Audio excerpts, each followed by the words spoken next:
ఈ రోజే డౌన్లోడ్ చేయండి. మీ ఫేవరెట్ షోస్ చూడండి. సారీ అశోక్, నీ ఫోన్ నేను తీయలేకపోయాను. నువ్వేం సారీ చెప్పకు కోమలి. నేనే నిన్ను అపార్థం చేసుకున్నాను. నేనే నీకు సారీ చెప్పాలి.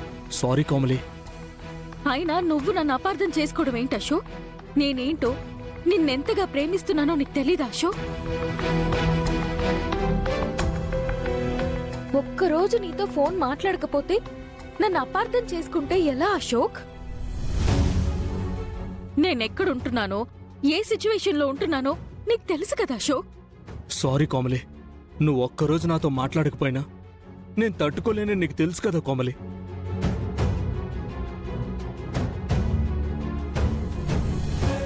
రోజంతా మాట్లాడకపోయినా ఏదో ఒక టైంలో అయినా కాల్ చేసి మాట్లాడాలి కదా.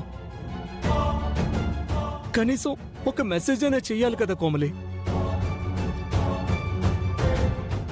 నువ్వు నాతో మాట్లాడకపోయినా నేను బాధపడేవాడిని కాదు కోమలి. నువ్వు ఆ రాజుతో క్లోజ్గా ఉండటం నన్ను చాలా బాధ పెట్టింది. వాడితో కూర్చొని భోంచేయడం ఏంటి, వాడి కాఫీ తీసుకెళ్ళడం ఏంటి, వాడితో తిరగడం ఏంటి కోమలి, వాడితో కలిసి గుడికెళ్ళడం ఏంటి?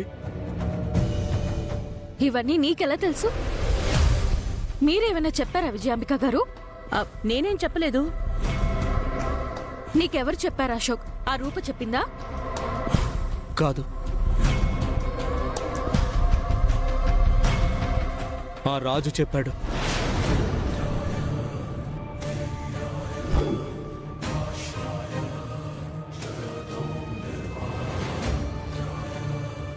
ఆ కోమలి డబ్బు మనిషిలా కనిపిస్తోంది.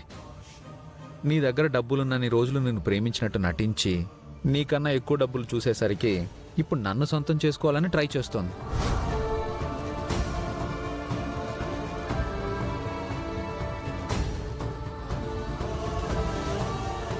మీరు చనువుగా ఉన్న విషయాలన్నీ ఆ రాజే చెప్పాడు.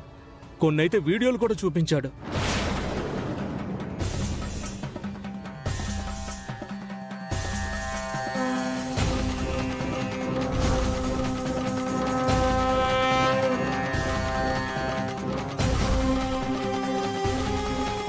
అప్పటికి నేను నమ్మలేక దీపక్కి ఫోన్ చేశాను. దీపక్ కూడా ఇంచుమించు అలాగే చెప్పాడు.